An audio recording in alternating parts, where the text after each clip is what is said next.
Two games of Magic Round. Pitch wasn't that great, was it? I'm very worried for what it's going to end up looking like at the end of this weekend, that's for sure. I currently had no players in those first two games, which is pretty wild to watch, and didn't get smashed too much. There's obviously one of the trade outs which didn't work out, and I want to speak about that and have a little rant about that because a couple of these guys, each and every week, there's so many posts about it, and I've got to put this to bed. Seriously, it's the smugness of it all is so annoying, and it doesn't, it just makes you feel good, and everyone else feel crap.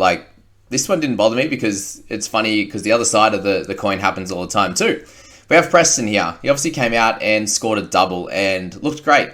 But think about this. If he dropped that one that was around his ankles, it was an absolutely terrific catch. He gets an error for that instead. He gets a 40 in this game. So just be aware of that, guys. And that's why we were ready to trade him out. He made 400k for us, and then we can use him to get to other guys. I was able to use him to get to Nico Hines. So if Hines comes out and gets 100, that 60 is very meaningless. So that's something to think about. The Reece Walsh as well. The old, I can't believe whoever traded Reece Walsh.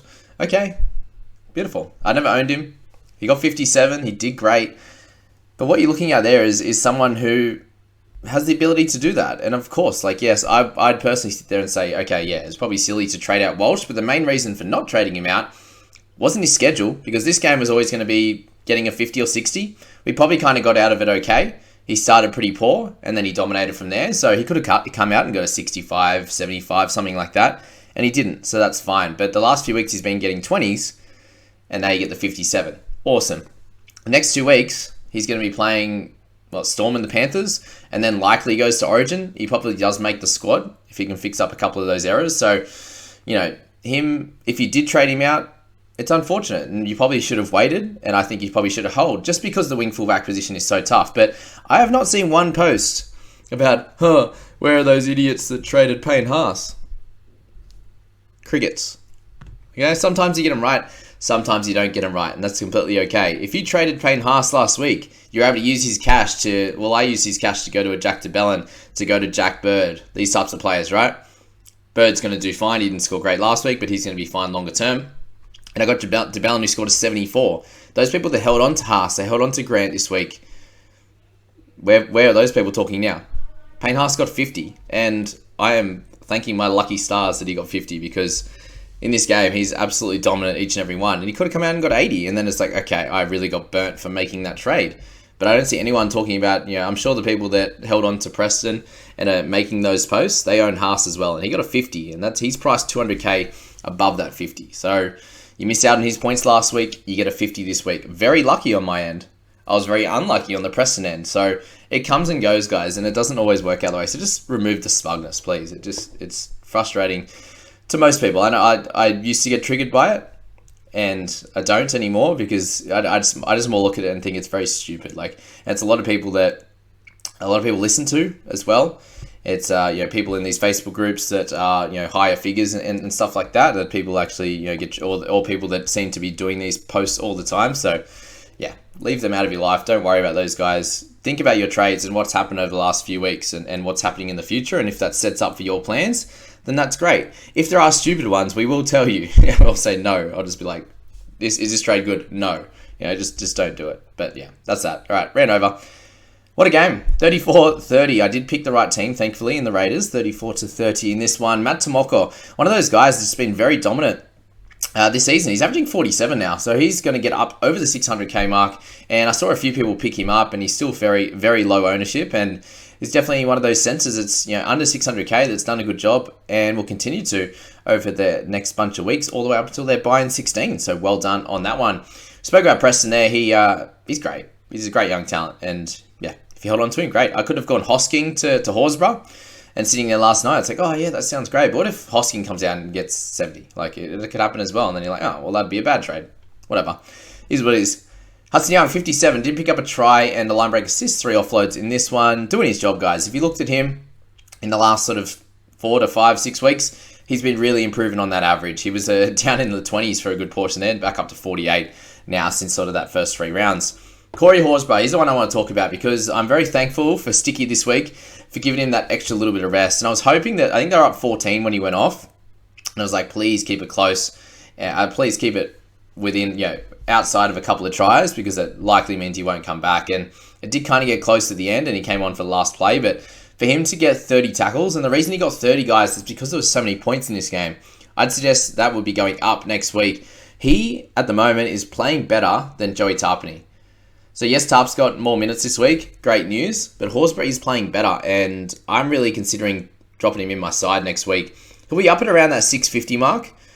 But still, I think he's clearly a 55 average guy if he gets over 60 minutes. And, we've seen his PPM. We've seen we can do it in 70 minutes. And this was just such a simple game. He runs hard, so his ability to get tackle breaks. He only had the one offload this week, so he had more last week. Only 30 tackles. I'd expect somewhere around the 38 to 40, and maybe one more miss would be fine, but that gets him into the 60s very comfortably. And then the odd game will get like a 48, and then he'll back to the 60s. And if those minutes are there, he's the guy for our squads. That Perham penalty try, let me know in the comments if you agree. I don't think that he was going to score that try. If he waited that extra quarter second before tackling him, he was standing still. He would have got whacked straight to the ground. It wouldn't have been a try. So, yes, I think that's a sin bin. Get him off the field because you can't hit someone early. But if he had momentum, it's a try. If he's just standing there about 4 meters out, of course it's not a try. Anyway, that's just my slight annoyance not owning Perham. But 2 try savers and a try in this one, and very limited on the negatives with just the one error. He was great, and I believe he's only owned by Matty in our private group in the top 100, which is very good for him to pick up a 54 with those nice updates overnight. Really, really good. And he's one of those guys that I just think's to hold, guys. He didn't have many tough games coming up, and he's been one of those guys that just hits 40 every week, and he finally got over that 50 mark, which I thought he would last week. So 45 and a 54 the last 2. There you go. He's doing a lot better than a lot of fullbacks, that's for sure. Tap's got the 53 minutes and the 53 points. That was good news for him, because really you needed some bigger minutes and some bigger efforts, because he's going to be losing cash. He will lose cash again, but if he did hold on, there are a decent chunk still that own him. Not a lot in the top 5k, but he did a job for those that own him. I think he's a hold.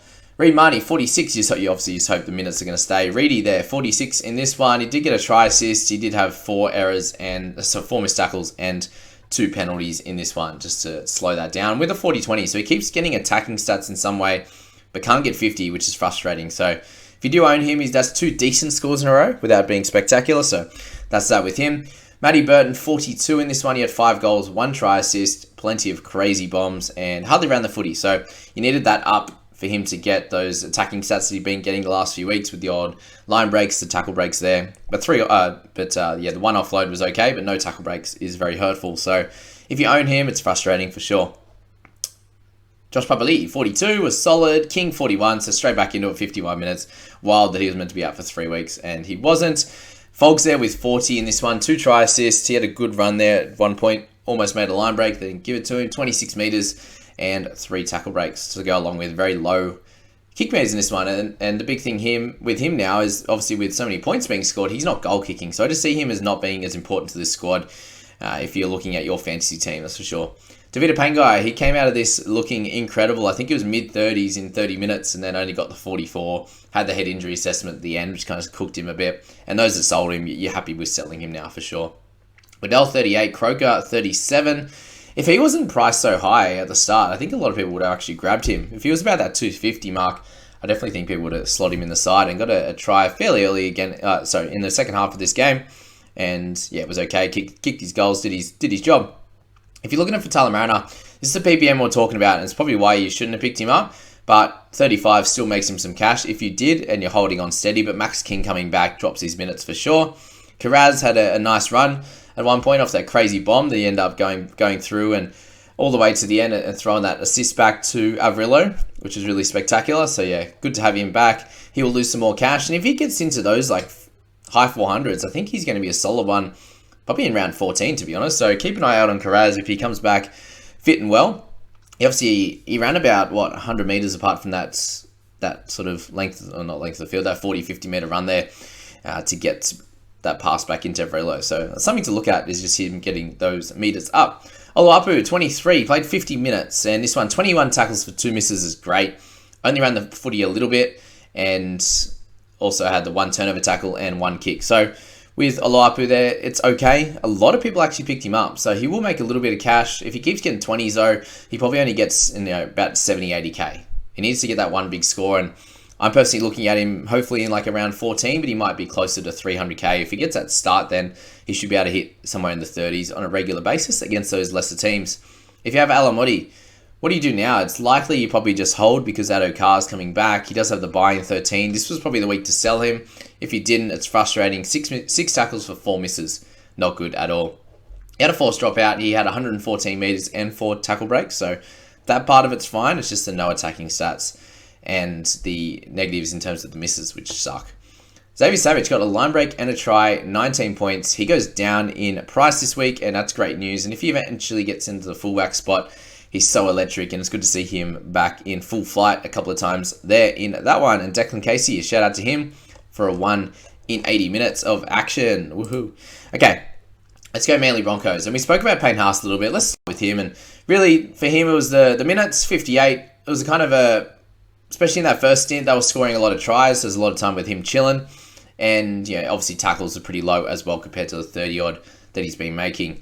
No offloads in this one. He looked to do it a few times and didn't. So if he gets a couple of them, he's up to the high 50s that we would be hoping for at least. But yeah, in this game, he's going to have to be playing big minutes the next 2 weeks against their tough opponents. So in this one, he didn't need to come back out. Carrigan came back out for a tiny bit at the end and picked up a couple extra points, which was good for any owners of him. Getting that 55 minutes is a bit low, but he'd played 80 last week and expected that those minutes would drop with Haas coming back and hopefully for them being a little bit of an easier game. So if you have Carrigan, if you have Haas, you're holding steady. I wouldn't be selling any of them. The rant before was just the annoyance of people selling him and going off about it that they're amazing for selling him. I have not done that. It worked out well, luckily for me, but trading Preston out didn't work out well. So it is what it is. But yeah, Carrigan, same deal. For those people he's another example where people are like, oh, you don't sell Carrigan. Well, he was playing poorly, and then, yes, he come back and did well. He was losing cash. He hasn't made any over the last bunch of weeks, and he's not a top-line keeper. So if you moved him on for greener pastures, if you needed to get someone, if you went Carrigan to Nicho Hynes, and it worked out great. So that's that. Let's go to Walshy. 57 in this one. 2 tries, 13 tackle breaks. Amazing. 6 tackles for 1 miss. He had 3 errors and a penalty. So a lot of those issues were at the start of the game, and he did really well for the rest of it. And I think it gets a little bit harder for him in the next few weeks. If he can jag 1 good score of the next 2, you'd be very happy. But thankfully, that 57 stifles his price drops, and he ends up in an okay spot there at 624, making 95k still. DCE, 57 for him in the 80 minutes, so 36 tackles was massive, 5 tackle breaks, an offload, and 97 meters. So good to see him doing his best to get involved in this game, even though they're getting pumped at the moment. It's frustrating. It's not good if you're a Manly supporter, considering they were right in the top after the first few rounds. They did have an early bye, but they were doing well. Olakau'atu, he was very low for a lot of this game and then did well and got 260 with a bit of everything, a try saver, a line break. Plenty of tackles, tackle breaks and the like. So he was good. Cobbo was 69, so welcome back to him. He increased his average a lot, which was in the low 30s in this one. But yeah, the Manly boys, not in a good way, are they? Talk about Paseka. He was very low for a lot of this game, but another 58 minutes in this one was expected. That sort of an extra 8 minutes was great for him. And he did all right in that one with a 48. So good stuff for Taniela. If you picked him up, you'll take it. He's obviously priced a fair bit under that, which is good if you wanted him. Flegs with 44, you got 50 minutes in this one, which, well deserved. Reynolds, 43, so not exactly what you want. No run meters there, only the 9, which doesn't even get him a point. Big kick meters, no tackle breaks and the like, so we need him to run the footy a little bit more if you are a Reynolds owner, but I still think he's a clear hold through the bye period if you like. All right, let's go Farnworth, 41 for him. He did get a line break try and did his job in this one. Not much else you can say, really. He didn't have to go, they didn't go left as much. He wasn't involved in much in just the general getting the ball out of his own half, with them kind of dominating and only 2 tackle breaks, 130 meters in that one. Garrick, he ended up with a couple of line breaks, and I'd really push against that. I think they ended up with giving him 3 in Supercoach, which is wild. And a few of them were like in the first 20 minutes, and they just passed it to his wing, and there was like a little bit of a gap. Like they obviously had a little bit of an overlap, but he'd run like 6, 7, 8 meters up into about where the line would be, and then just cut back into the defense. And they gave him a line break for those 2. I thought that was wild. And for him to get 40 just means his price drops kind of stifle a little bit. And he's definitely going to be a solid option at some point, given he's a wing in the wing fullback, and he potentially will play fullback when Tommy's out. But yeah, it's a wild run because Manly are playing so bad. So how do you even pick him? I'm not sure. All right, Tommy Trbojevic, we've been speaking about him as a sell for a while. And he was again this one. 2 line break assists, a try assist, 150 metres, a couple offloads, but really didn't look himself, looked very unfit. It's a sad one. We just want to see him at full flight, and it's so hard to get him there. He just injured so often. It's so hard. It's so hard to see, to be honest with you. A few people saying you shouldn't pick him in Origin. I think you just wait, man. Like, everyone's talking about it now. Give him another couple of weeks. It's only round 10. You got 11. He's got 12, and then they can make that decision on Origin. If he comes back and he has no injuries over the next few, gets his fitness back, then he has to be picked. But if not, fair enough. You don't pick him. That's fine. Kolar brings his return to a 26. They're not great. I think any of the Manly outside backs at the moment, it's very hard to pick, so you probably avoid them. Kepi had 50 minutes and 22 points, so where was this at the start of the season when he was dominating? Ezra Mann, welcome back with a 19, not too great. Stags with a 16. The people are holding him are just getting bled to death. Get rid of him, and that is all. Yeah, I just wanted to have that little bit of a chat, guys, because it does. I see it does annoy people, and that's why I want to be the spokesperson a little bit for those that, you know, the smug people are getting under their skin for sure. So yeah, just trying to do it, guys. I could get it. It's for your ego, whatever. Like, if you make a good trade, if you hold someone well, great, awesome. Your smugness and ego, all you have to do is show someone your front page of your NL Fantasy app where it says your overall rank. If you're doing great, or your head-to-head comp, whatever you want to do, that's all they see. They can look in the leaderboard and see where you're ranked. If you do it right, you'll be ranked high, and no one can say anything, can they? So that's that. Have a good Saturday, guys, for Magic Round. I'm so excited to finally have some players, and go Nico Hines, 150, please. Let's go. 132 like last year would be hectic.